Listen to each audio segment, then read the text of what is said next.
Donc salut tout le monde. Ouais. Aujourd'hui dans les bails, Chronique, on voulait parler album de dans les cette bails. chronique EP, Ah non, l'album de la semaine dans les bails. l'album de la semaine, l'EP de la semaine dans les bails. Et l'EP de la semaine, il est sur cette clé USB. Et il Vas-y, s'appelle... Fais contact avec mon doigt. Oh oui, mais la moi toute. Et c'est un EP du groupe qui s'appelle Hypercan. Et l'EP s'appelle Stellar Echoes. Stellar Echoes. Je l'ai mis sur cette clé USB pour avoir un support physique, puisque dans les bails on parle toujours de trucs support Ouais, physique. il faut brancher quelque part les Cet bails. EP il vaut 2€, il y a 5 pistes, donc il s'achète, c'est tout. Moi on me l'a offert pour pouvoir en parler, tu vois. Mais... On balance le son tout de suite dans les bails avant d'en parler. Vous soupez la musique Vous soupez la musique. Vous soupez trop. Donc cet EP, c'est un EP de... Comment est-ce qu'on pourrait définir ça ? De New Retro Wave, C'est mais... à cheval entre le synthwave, ce qu'on appelle nous le new retro wave, mais que d'autres gens appellent Synthwave, simplement retro wave Retrowave, ou synthwave, tu vois. et le chiptune, quand même. Et un peu de... Ouais, c'est inspiré, il y a quand même des bails. Il y a des bails. Alors celle qu'on écoute en ce moment là, Ça, c'est la première de l'album. elle s'appelle The Fall of Vegetaliandra. Je sais pas dire. Ouais. Vegetaliandra. Ouais, donc c'est un peu genre ambiance post-apo quand même. Alors c'est très post-apo, Ouais. ça évoque des univers assez fantastiques, assez Ouais, c'est remplis spatial. c'est très C'est spatial. astral, tu vois, Ouais, même, ouais, je dirais. ouais, ok. Bah Stellar Echoes, tu vois, ça a Mm. quelque chose de stellaire, t'as l'impression que l'EP c'est un espèce de trip astral qui te fait... qui a un début et une fin, et Ok. qui te fait quand même voyager, qui te fait... Il y a Stellar Echoes et il y a une chanson qui s'appelle Lunar Ashes Ouais, qui évoque ça aussi, et la couverture de l'EP lui-même qui est magnifique, ouais, elle est super belle. incroyable. Trop bel artwork. Voilà. Alors ils sont deux. Nick Andros Morsar et Gabriel Dynamite. Gabriel Gab Dynamite Dynamite. Martellotto. Mais c'est leur pseudo officiel ça ? Ouais. Ok. Et Parce que Gab, dans les sexes, il avait un autre pseudo. peut-être, ouais, c'est Je possible. crois. Je sais pas. Il y a un membre des Hollywood Sex dans ce Hollywood groupe. Sex. C'est dire quand même, c'est vraiment du lourd. On vous parle de choses là. On vous parle de choses que les moins de 20 ans ne peuvent pas connaître. Cette EP, ils sont deux, et sur scène, ils se déguisent en... C'est des costumes cuir latex avec des visages de chiens et des masques de chiens et tout Ouais. ça. Leur EP précédent s'appelait Canis Major. Canis Major, ouais. Et Pas mal, d'ailleurs. ouais. Bien aussi. Et ils ont vraiment un univers années 90 quoi. Enfin, c'est-à-dire pas Ouais. forcément musicalement, mais quelque part dans les Ils références. sont clairement dans le bail de son années 80. Ouais, Enfin, ouais. synthé, orienté synthé en tout cas. Mais c'est vrai qu'il y a quelque chose de Dans les des années références, 80 je trouve. et 90. Et même dans l'esprit, il y a quelque chose des années 90.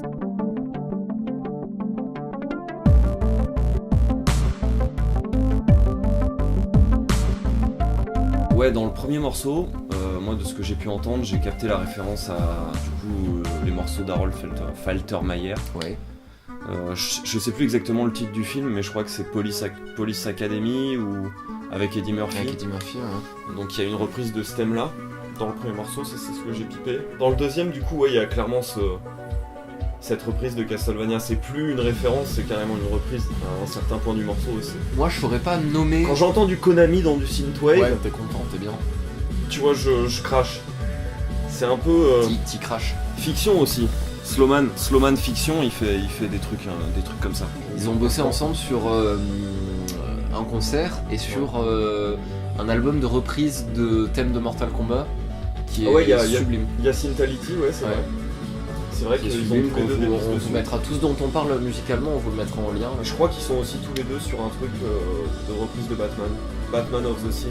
Ah, j'ai pas écouté ça. Sur les 3 premières pistes de cette EP, je trouve qu'il y a quelque chose d'assez... un peu moins sur celle-là, la Droid Splash, mais...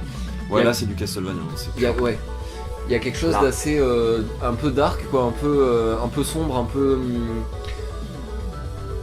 Enfin, qui a l'air d'annoncer quelque chose d'assez vénère, même dans le titre des pistes, tu vois, Ouais, ouais. The Conspiracy, The Fall of Vegetaliandra, On sent qu'il y a un univers post-apo qui est en train de sombrer, comme la civilisation qui s'effondrerait. Enfin, moi, ça m'évoque des trucs comme ça. Ouais. Pour ensuite, sur les dernières pistes, ça devient plus nostalgique. Il y a un peu d'espoir qui reprend le dessus. Il y a un peu de. On sent en fait, aux musiques qui étaient angoissantes, des musiques plus légères font place. Et on sent des reprises de thèmes. De trucs issus de la pop culture, du coup, dans ces passages-là. Et qui d'un coup te font tu reconnais des trucs, tu fais frais. Ouais, tu reconnais des bouts de trucs, des comme passages. Comme si la civilisation se rappelait à toi, c'est comme presque des souvenirs de la civilisation. Ouais. Tu vois. Bon, moi, ça m'a fait vraiment. Je l'ai écouté dans le noir avec un casque, cette EP. Je vous conseille, Je l'ai écouté ici, moi, à fond. Kiff. Ouais, c'était bien. Point, ouais, bien. Ouais, j'étais bien. Dans le casque, c'est bien mixé, franchement, le truc m'a... Ouais. C'était bien spatialisé, c'était bien agréable. Ouais, donc sur la compile Batman of the Synth, il y a un morceau d'Hypercan sur The Grey Ghost, le fantôme gris, et du coup c'est un épisode de la série qui s'appelle le fantôme gris, et je pense qu'ils font une reprise du thème. J'ai pas comparé au thème de l'épisode, mais bon, je vois le titre et je connais la série, et je vois que bon, c'est un album de reprise de Batman. Donc Frey, ils ont fait un morceau sur cette compile de Batman qui est fraîche, que je te conseille. Donc pour les gens qui aiment Carpenter, pour les gens qui aiment le synthé, pour les gens qui soit ont vécu les années 80, soit ont vu beaucoup de films des années 80. Je pense notamment, quand je disais Harold Faltermeyer, je pensais aussi à... Il a fait la BO de Running Man, avec Arnold Schwarzenegger, The Running Man. C'est un film que je vous conseille, qui est exceptionnel, The Running Man. Enfin, c'est de la grosse série B, avec un concept d'évolution dans un niveau, et il y a des boss, et c'est un jeu de télé-réalité et tout, enfin, c'est trop bien. Bon bref, pour les gens qui aiment ça. Et vraiment le synthé, qu'est-ce qu'il y a comme référence? Parce qu'on n'a pas trop parlé du style en lui-même, mais c'est un style qui est en vogue ces temps-ci, quoi. Il y a vraiment de plus en plus. Il y a une grosse vague années 80 parce que tous les gens qui sont nés dans les années 80 maintenant ont la trentaine. Et donc vont dans la trentaine et logiquement se tournent à une époque une période de leur vie où ils sont productifs, qui font des bails, ils s'insèrent dans la vie, tu vois. Ouais, du coup, il y a ce retour de ces années-là, de cette musique-là. Ils sont le reflet de leur culture, tu vois. De la même façon que moi, quand je fais mes films, tu vois. Genre, même sans Brax, tout ça. T'es toujours le produit de ce que t'as soupé, quoi. Donc voilà, et puis même là, on fait les bails. Et... Tu n'es que le crouton. Nous, les bails, c'est plus les années 90, mais on fait aussi des bails un peu plus. On aime bien les années 80. Moi, j'adore les années 70, 80 au cinéma, en musique. C'est le cycle de la soupe. Tu manges les croutons, tu les pisses, tu manges les croutons, tu les pisses. Tu finis par pisser sur tes propres croutons. Là en ce moment, les gens les années 80, ça pop. Ça pop à fond, et avec des artistes comme Carpenter Brut, moi que je trouve... Carpenter Brut, Perturbator, Mega Drive, Power Glove... Power Glove, c'est vénère. C'est que des trucs très très lourds. Ouais, il y a des trucs très vénères. Qui s'adaptent de plus en plus en jeux vidéo, avec des jeux comme... Hotline Miami, où il y a toute la VO qui est fait ça, qui s'inspire de l'esthétique VHS, de l'esthétique 80. Après, moi je remonterais même plus loin, parce que dans l'histoire de l'électro, et particulièrement en France, ça découle déjà directement de Daft Punk, de Sébastien, Kavinsky, Monsieur Oiseau, tu vois, tous ces trucs-là qui des grosses viennent. Têtes, des gros noms. Et là, si tu regardes bien, cette nouvelle vague, elle va prendre le relais, tu vois, de cette vague qui est installée, tu vois, et elle va faire mal. Sébastien Tellier aussi, il a fait du kitsch, lui, il a fait des trucs vénères. L'album Sexuality de Sébastien Tellier, c'est du lourd, hein, enfin, je sais pas. Je pense qu'il y aurait beaucoup à dire sur l'esthétique 80, c'est le kitsch assumé, tu vois, mais quelque part, moi, il y a un plaisir à me replonger dans cette époque précise-là, qui me met... je sais pas comment dire, mais ce kitsch-là, une fois que tu l'admets, une fois que tu l'acceptes, t'es dans un espèce de confort. T'es dans une espèce de vie idéalisée, une vision idéalisée de toi-même. Kundera définit le kitsch comme l'essence, comme ce qu'il reste de quelque chose qui a été oublié, et la partie magnifiée qui resterait de quelque chose qui a été oublié, tu vois, ou qui a été... Je mettrai la citation qui s'affichera là comme ça. Mais il y a quelque chose avec la confiance de soi et le fait, tu vois, de se dire je pense que ça va vachement avec les looks, je te parle, c'est pour ça que je te parle de confiance, mais par rapport au look des années 80, il y avait un côté vraiment pas provocateur, mais genre, je peux le faire. Plus assumé, moi aussi, je peux être plus exubérant que toi si je veux, ou je peux être exubérant mais d'une autre façon. Et c'était vraiment, les années 80, je pense, c'était vraiment une période où on était au sommet de se faire remarquer, c'est socialement accepté et pas dérangeant. Le rose pour les hommes partout, des trucs comme des ça, cheveux de couleur et des coiffures gonflées qui prennent de la place, des grosses lunettes. Maintenant on est devenu à quelque chose de plus neutre et de plus... Maintenant faut être sobre. Plus sombre, mais ça se voit déjà dans les années 90, hein, tu vois. Les années 90. Un retour à l'urbain et au très sombre qui est...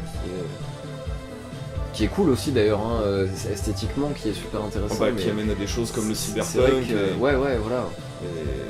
Mais les années 80, ça a ce côté, putain. Tu ne peux qu'être nostalgique, même sans l'avoir connu, tu vois. Et le mais... post-apo hein, aussi, c'est la fin des années 80 Ouais, et c'est ouais. bien plus installé dans les années 90.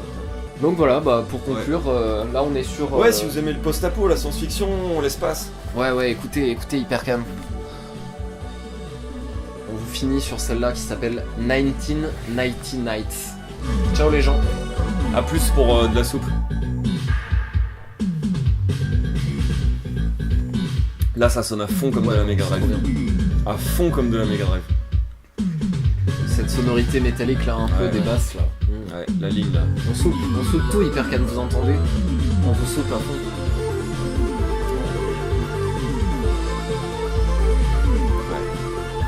On mettra le logo des bails sur la musique. Ouais.